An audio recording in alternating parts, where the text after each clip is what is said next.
খাইতেছি, আপনারা খাইলে চলে আসুন। ফলটা আসলে অনেক সুস্বাদু, ঠিক আছে। ছোটোবেলায় মনে করেন অনেক খাইছি, তো এখন তার ছোটো নাই। আজকে বাসায় অফিসে যাই নাই, অফিস বন্ধ। আজকে আমি তো এটা এখন খাবো। এটা খাওয়া কিন্তু এত সোজা না, এটা কাটতে হবে তারপরে খাইতে হবে। আর দেখেন কয়টা কোপ লাগে, আমার তো কোপ লাগেই না। লাগছে, প্রথমটাই লাগছে, এবার কষ্ট কম হইতেছে আমার।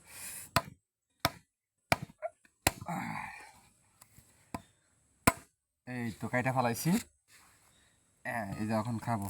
দেখেন আসলে কত সুন্দর একটা ফল, আল্লাহর নিয়ামত। হ্যাঁ, কিসের ভিতরে কী দিয়ে রাখছে। সর্বপ্রথম যখন এই তালটা গাছে হয়, তখন সেটাকে আমরা বিচি হিসাবে খাই। আবার তালের বিচি, আবার সেটা যখন পাকে তখন আবার সেটাকে ফলের মতো জুস বানিয়ে সেটা দিয়ে পিঠা বানিয়ে খাই। আবার দেখেন সেই বিচিটাকে আবার মাটিতে পুঁইতা রাইখা কিছুদিন পরে দেখেন তার ভিতর থেকে আবার কি শ্বাস হয়, সেটা আবার আমরা খাই। আসলেই আল্লাহর নিয়ামত, বোঝা বড় দায়। আসলে খুব মজা।